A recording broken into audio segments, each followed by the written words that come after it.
చిన్నగా చిన్నగా ఆనలు మొదలైతున్నాయి. సర్కారోళ్ళు రైతు భరోసా పైసలు వేస్తారు కావచ్చు.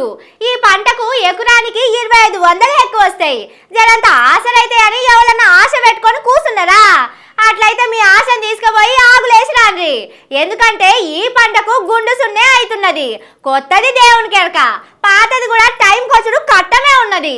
మేం రాంగల్లే ఎకరానికి ఏడాదికి 15,000 రైతు భరోసా ఇస్తామని ఓట్ల ముంగట రేవంత్ సార్ చెప్పిండు. సార్ వచ్చి 7 నెలలు అవుతున్నా పాత రైతు బందే సక్కగా వస్తలేదని రైతులు కోపం చేస్తున్నారు.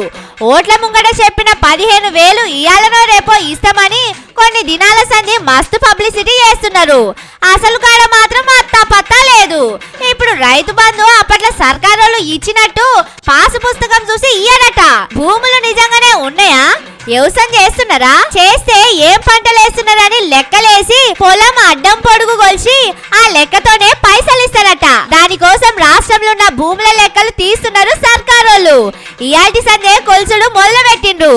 హన్మకొండ, కరీంనగర్, ఖమ్మం, కామారెడ్డి, సంగారెడ్డి జిల్లాలల్లా ఈ కొలుసుడు మొదలైంది. అట్లనే రైతుల కాడికి పోయి ఎంత భూమికి పైసలు ఇస్తే మంచిగుంటదని అడుగుతారట. పొద్దుగాల లేస్తే పొలాలనే ఉండే వ్యవసాయ మంత్రి తుమ్మల సారు నిన్న రైతులతోని ఓ మీటింగ్ పెట్టిండు.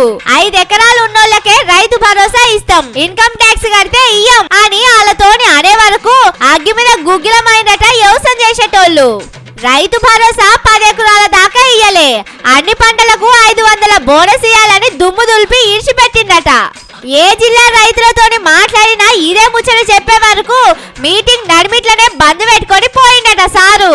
కానీ ఇప్పుడు ఈ భూముల లెక్కలు అయిపోయి సర్కారోళ్ళు నిర్ణయం చేసి రైతు భరోసా పైసలు వేసే వరకు యాసంగి పంటలు వేసే కాలం వస్తుందో, యాసంగి పంటలు కోసే కాలం వస్తుందో అని రైతులు గోస కొద్ది చూస్తున్నారు.